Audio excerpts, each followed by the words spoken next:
When running new electrical circuits in walls with limited depth, such as those framed with tuxfas on their side, it is important to adhere to the National Electrical Code, specifically Section 334.15b for non-metallic sheet cable.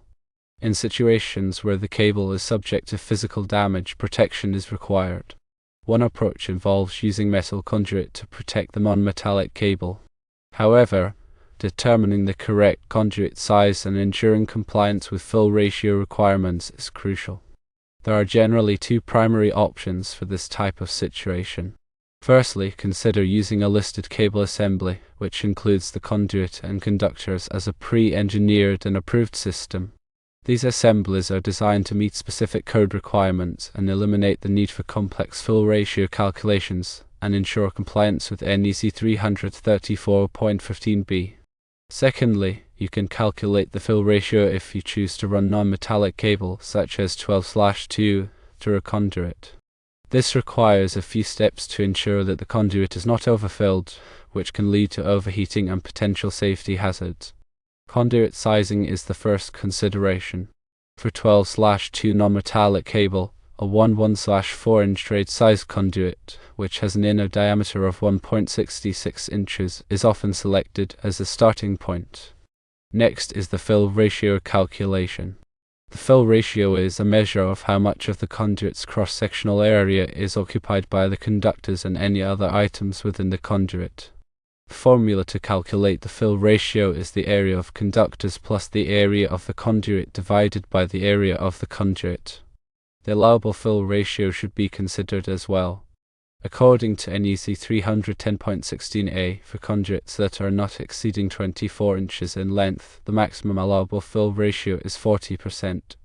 It is important to know that the specific code requirements and allowable fill ratios can vary based on the application and local electrical codes, so it is always important to consult the latest edition of the NEC and local regulations. Now, let us go through the steps to calculate the fill ratio in this scenario. Firstly, determine the area of a 12/2 non-metallic cable. The approximate area of a typical 12/2 non-metallic cable is 0.189 square inches. Secondly, calculate the area of the 1/4-inch conduit. The area of a 1/4-inch conduit is approximately 2.16 square inches. The area of the conduit is the area inside of the conduit. Thirdly, calculate the fill ratio.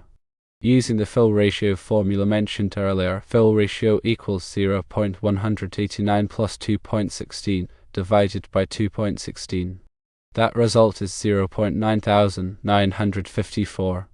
Fourthly, compare the fill ratio to the allowable. In this case, 0.9954 is greater than 0.40, which indicates that the fill ratio is not compliant with the 40% maximum allowable fill ratio for conduits not exceeding 24 inches in length, according to NEC 310.16a. Based on the calculated fill ratio, running 12/2 non-metallic cables through a 1/4-inch conduit exceeding 24 inches in length is not compliant with NEC 334.15b. In summary, for ease of installation and compliance, using a listed cable assembly is often the recommended approach. Alternatively, consider running multiple smaller conduits to distribute the wires or exploring alternative methods for wiring the wall, such as creating a larger wall cavity or using surface-mounted conduit. Remember to always consult with a qualified electrician to ensure that the wiring installation complies with all applicable codes and regulations and to prioritize electrical safety.